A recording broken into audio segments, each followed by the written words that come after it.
G'day, guys. Welcome. I've got myself a really dangerous afternoon coffee. I often do this when I do an afternoon preview, and it will come back to bite me. I just know because I've already had a couple this morning. Generally, have two in the morning, and that's it. But I felt like one before I did this preview, or while I'm doing this preview, so I will take a sip of that, and I must admit it does taste really good. And I've also got given to me, and really these are gifts. Like they're gifts. Like I was given this box of Cadbury favourites maybe a week ago, and it's legit. The best before the 7th of the 1st next year. So the expiry date's okay, and it's just the smaller box. I know it's a smaller box. I've never actually, other than doing the same thing, you buy maybe one of these as a small gift. Has anyone actually ever gone into the supermarket and thought, I'm going to get myself a box of Cadbury favourites because I like every chocolate in there and I'm just going to sit down there and munch on them and eat them all over a week? I don't think so. In fact, I would have it a guess, guys, that you've never bought one of these other than for someone else as a small token. And when you do get these, there's so many left down the bottom that you don't like that you end up throwing them out. Like you end up chucking the rest out, like in the bin. So I reckon the waste of these Cadbury favourites would be through the roof. In fact, so much so, if you go to the tip or the landfill, you'd have your white goods section, where you put your old fridges and dishwashers and all that, and then your steel section, then maybe your recyclable wood. Okay, in this section, I reckon they need, down at the landfill or the tip, a section for the Cadbury favourites. And it got me thinking, which ones are the least favourite? There's 9 here, and I've got to admit, they're not. I like it. I like a good chocolate, like I do. But Jesus, some shit here. Absolute garbage. So if I'm quickly ranking these 9, guys, there's a crunchy, a caramello, there's picnic Morrow, plain chocolate dairy milk, Boost, Turkish Delight Twirl, and Caramilk. I mean, what the fuck is Caramilk? I should know, but I've kind of never even heard of Caramilk before. Anyway, look, I'm probably only comfortably wanting to eat really 4 out of the 9. So where does that leave the other 5? What's your go-to in these Cadbury favourites, guys? We're all got different tastes. Like we've all got different tastes. I'm putting from 9 down to 1 I'm putting the plain milk chocolate at number 9. That is just really, that's shit. That's shit. I'm leaving that. That's never getting eaten. Never. Not even if I'm starved, I'm going for the dairy milk plain chocolate. Caramilk. I mean, I love white chocolate. I really do. But what is caramilk? Is that a combination of caramel and white chocolate? Might be okay, but it's an unknown there. Maybe a little bit too sweet for me. I'm going that at number 8. Twirls are boring. Like they're fucking boring, twirls. What is that shit? That's at number 7. I'm probably not touching a twirl. Caramello are very, very overrated, particularly Cadbury, because there's not enough of that gooey stuff in the middle. It's pretty much all dairy milk chocolate with a tiny little bit of gooey caramel in the middle. I need more than that. Boost. I don't like the texture of a Boost. It's okay. At a pinch, if I'm starved, I might have a Boost. Don't mind a crunchy. I think for me, it's probably a poor man's violet crumble, would you say?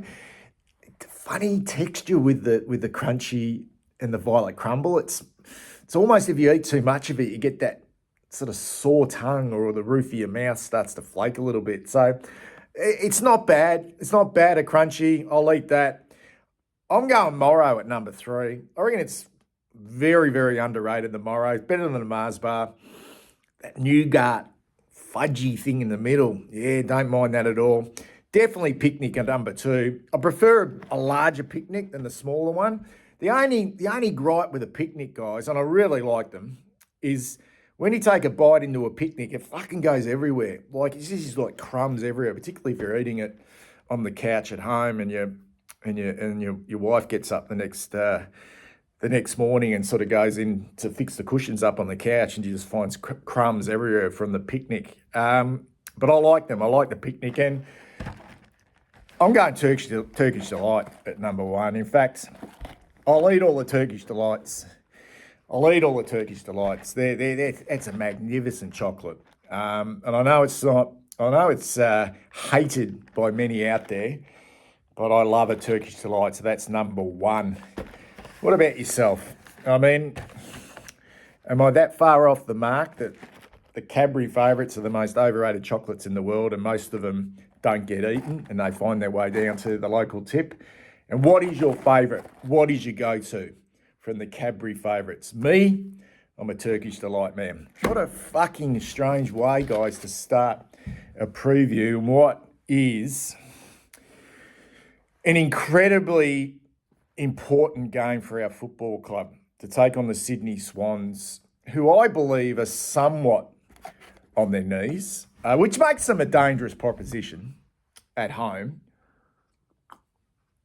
They'll be desperate for a win. They're coming off a pretty bad loss against the Essendon Footy Club at Marvel last week, where they kicked poorly. They should have won that game in the end. And they're generally really good at Marvel Stadium, so that game was a bit of a surprise, although Essendon are the type of team that play well at that ground and can cause those little upsets, although it wasn't a huge upset. I think I even picked Essendon last week against the Swans. But the week before, they did a number on the Giants in the Battle of the Bridge, or whatever they call it, at home. Their only win on their home deck this season came against the Giants. So they haven't been great at home this year, lost 3 games. The opening 2 games, I think it was against Hawthorn in the opening round, then they got beaten by Brisbane, and then Port, who tend to travel okay to Sydney, beat them at the SCG as well. Their only wins coming against Fremantle, North Melbourne, who they absolutely smacked at Marvel Stadium, and I mentioned that Battle of the Bridge a couple of weeks back. So they are potentially on their knees in 14th position, only the 3 wins and 6 losses. And we know where we sit. I mean, 10th on the ladder is not where we want to be, but it is round 10 and there is still time to really press for a spot inside that top 8. But really, if we want to be a contender, we need to have eyes on that top 4. And the more losses you have now is really going to put that in jeopardy. So 4 wins, 5 losses, percentage not too bad. Like our percentage is still okay. But I'm not looking at this game and thinking we really need to go over there and bury them. I'm just wanting a really strong performance and obviously a win, because there's so many question marks on us and our ability to travel, particularly after we've had really strong performances. And you only have to go back a couple of weeks back against Adelaide, where we'd beaten Geelong kind of convincingly in the end. Like, it was such a strong performance. And then to go over to the Adelaide Oval, where we've had problems in the past against the Crows, and dish up a pretty predictable performance in the end, where we never really was in the game. Really attitude poor, commitment poor, application poor. As much as we were hoping that we may have turned a corner, it didn't pan out that way against Adelaide. And then we came back with our tails between our legs. And I was super confident that we'd respond against St Kilda from an effort point of view. And we did exactly that. But I just don't know, guys. I don't know. I'd like to think that we should now be in a position to learn from a couple of weeks back. What I will say is this: it'd be completely unacceptable to go across there and put in a similar type sort of performance to what we did against Adelaide. A lot of people say, well, Adelaide's probably a better team than what Sydney are this year, but there's a lot of history. There's a lot of history with us going to the SCG, and we just, for whatever reason, our record there is appalling. In fact, it stinks. It's rancid. It's on the nose. I think we've only won. The record's so bad, and I understand it. Probably our record at the SCG reflects the fact that Sydney have been a pretty strong football team and football club for a long period now, but we've won twice since 1993 at that ground. In fact, 1993, we beat them there when we made the grand final and they finished on the bottom of the ladder. But since then, we've had 2 wins at the SCG and we've played there a lot. You know, we once under Brett Ratton, when we finished, I think we finished 5th that year, and the Swans may have played finals as well. They may have even in the end kicked us out of the finals in 2011, or was it the West Coast Eagles? I think it was the West Coast Eagles. Yeah, it may have been the West Coast Eagles. But we beat them when Chris Judd, remember that game? Chris Judd in the last quarter he just put the whole team on his shoulders and just wheeled us over the line in that game. And the Swans were quite strong then. And then in 2019, the T train, you know, we had that bit of momentum at the back end of 2019 when David Teague took over and we went up to Sydney. They were poor that year though. I think we ended up 16th and they ended up 15th that year. And that's the last time we saluted at the SCG. And we know, look, we fucking know the story. I just don't understand. I really don't understand it. I understand that we've been kind of building and we've been a poor team and an underachieving team, a middle of the road team, and we've gone up there when they've been particularly strong. But I won't understand it if it happens again. That's probably what I'm trying to say here. We are in such a strong position to go up there and win this game. You would think we are. And I just keep repeating, if we don't show up for this game, there's no guarantee that we're going to win. It's going to be hard. It's going to be close. I mean, you just know that Sydney will be up for the fight, regardless of the players they've got out. And both teams have got significant players out. I'll get to that shortly. So I don't think Sydney could just sit there and use it as an excuse that they've got some top liners out, because we've been stretched. In fact, our injury list is a lot bigger than what theirs is. They may have some top-end quality out that with us, maybe we don't have the top-end quality out. But our list is constantly being stretched in regards to the health. So I don't think Sydney can use particularly as an excuse in this game, because they're still going to field a relatively strong team, and being at home and being under the pump, and maybe this is the last chance for them, because it's starting to, they're 2 games out, it's starting to slip away for them. And I know they've got a new coach, and they don't appear to be, they don't appear to have this aura about them, Sydney. But you just can't underestimate them at this ground, and it'd be unforgivable for us. And I'll say it, like, if we go up there and put in a similar type performance to what we did against Adelaide, Michael Voss might as well pack his bags and fuck off. I'm serious, because how many performances and how many times will we look at this team and go, when the fuck are they going to grow up? When the fuck are they really going to mature? And maturity comes with consistency of effort and application. And there's so many times with this group that we question it and question it and question it. And sure, I reckon they question it internally as well.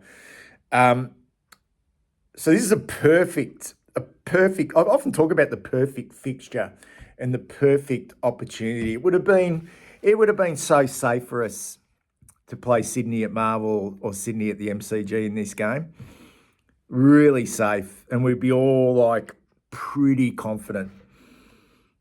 But because we have to travel, and because of the situation, the fact that Sydney are under the pump, they need to win so desperately. We're coming off a really strong performance against St Kilda. We're also the fact that 2 weeks ago, We had so many questions asked of us about our mental toughness. It's set up perfectly, guys, for us. It really is. I look at what's missing, and I'll start with Sydney, and it looks like they might get Joel Amadi back. He's been out for, I think, 4 weeks with a hamstring issue. And on his day, he's an exceptionally strong key forward, but I think one of our strengths this year has been our key defenders and our intercept game, particularly in the way all of those key defenders, led by Jacob Wiedering, he's still the general, but Jack Silvani, Nick Haynes, Mitch McGovern, if he plays, I think we can take care of Amadi or McLean. I really do, but Amadi can have a day out, but can also play poorly as well. But he's a test after 4 weeks out. They'd love to get him back in because they're a little bit toothless in their front half at the moment because they're missing Logan McDonald. He's no superstar, but he can be dangerous on his day. And it looks like they'll get their captain back in Callum Mills, who hasn't played a game this year. Is it plantar fasciitis? And he'll be a test to play as well. And I'd love to get him back, but you would think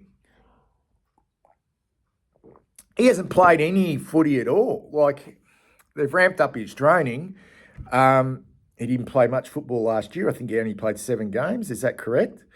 7 games and ended up missing the grand final with a hamstring injury. So, I mean, he's a very good footballer and he can probably come in and play a role. But, yeah, you would think he's a little bit underdone. They'd probably love to give him a couple of games in the VFL.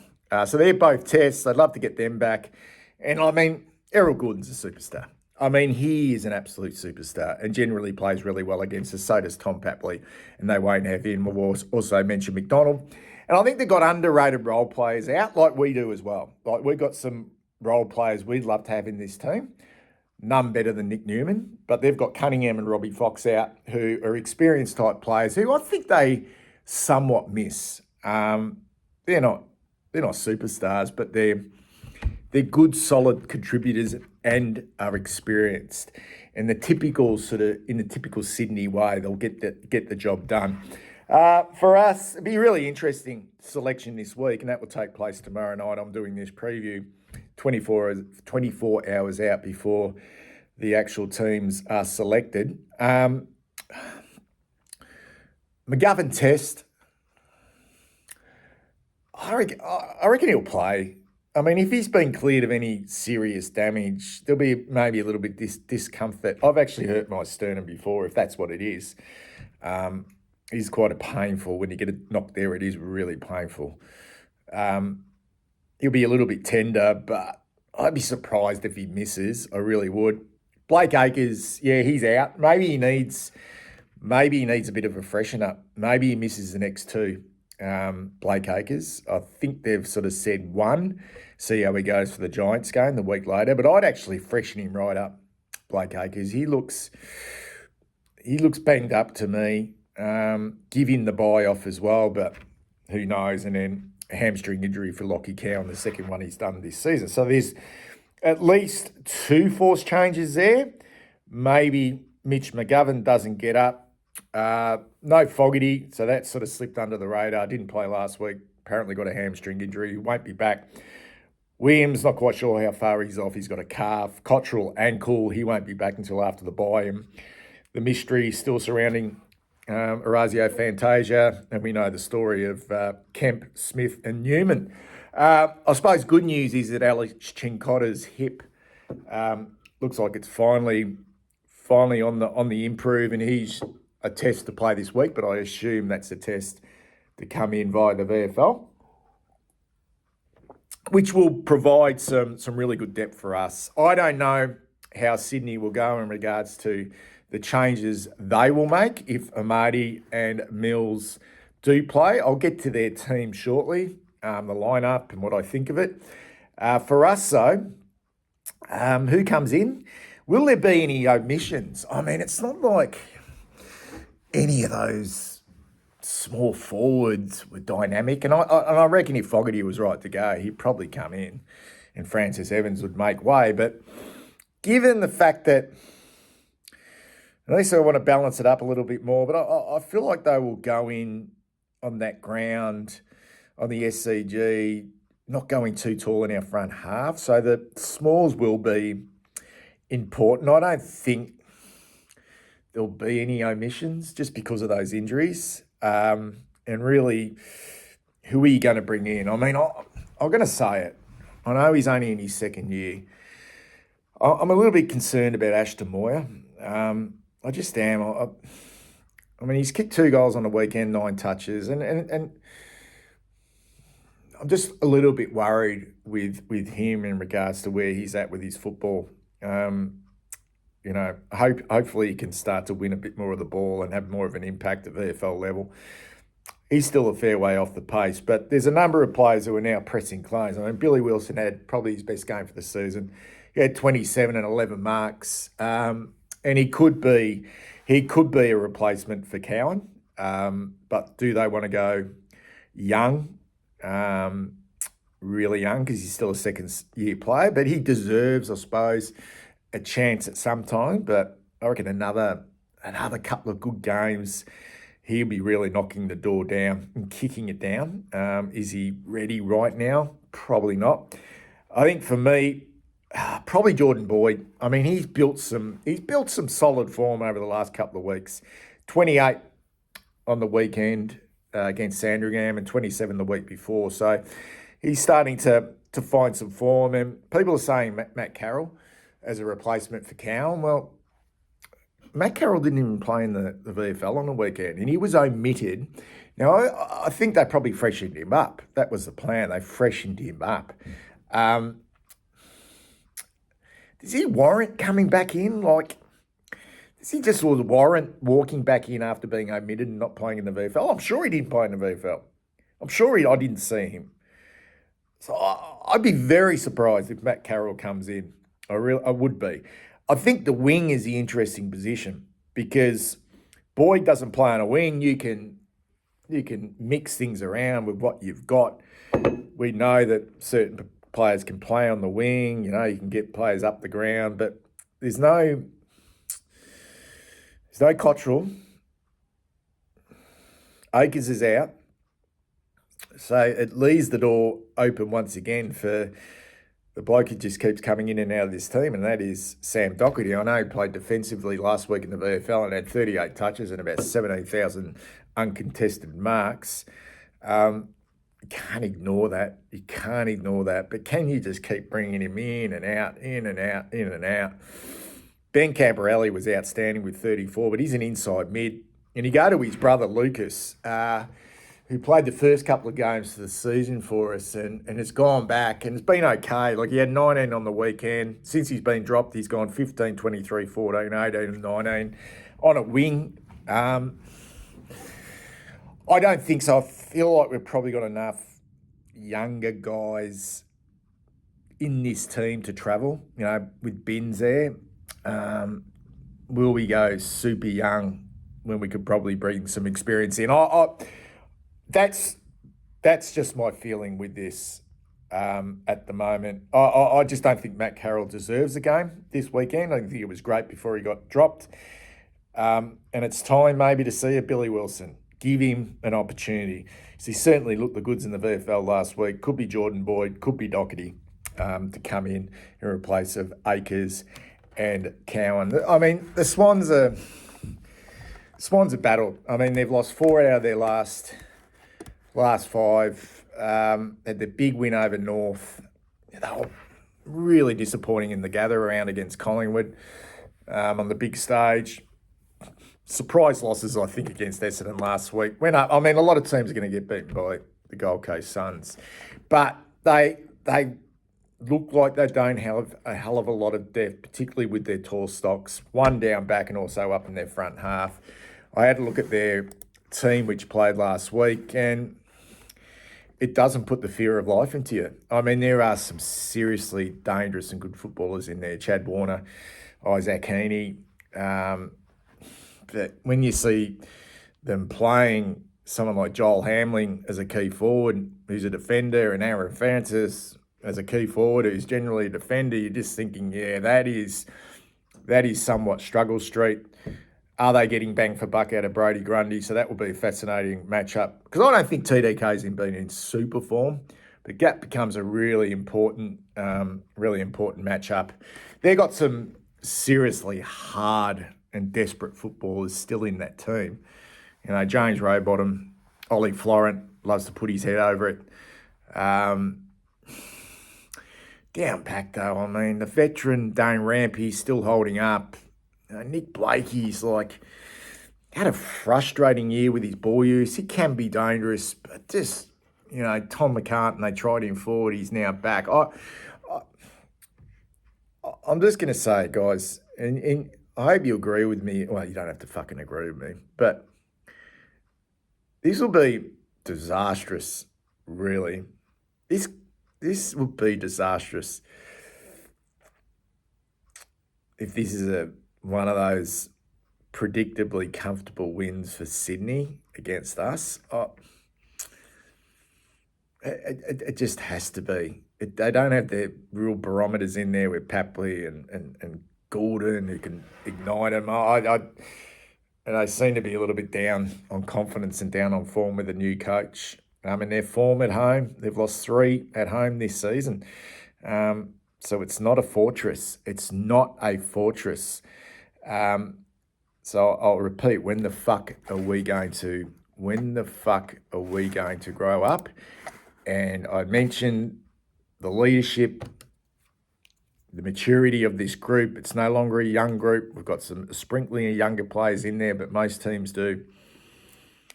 You look right through this team, from the back line, Wiedering, McGovern plays, Adam Sard, Jack Silvani, Nick Haynes. You go through the middle of the ground, Patrick Cripps, up in the foreline, Harry Mackay, Charlie Curnow, Sam Walsh, George Hewitt, Adam Chera. These are experienced footballers who should be leading the way. They should be leading the way, setting the example. I know it's a responsibility of the whole group to be switched on, but we just can't afford to go across there and be putrid. It just can't happen. So I'm really confident about this one. I actually are confident that they know. They have to know. They fucking have to. We have to know. The time is now. The time is now to make a massive statement. Not just to us and the AFL, but to themselves. Because it's just been how many times do you want to go into state and just be putrid? Anyway, speak soon. Take care.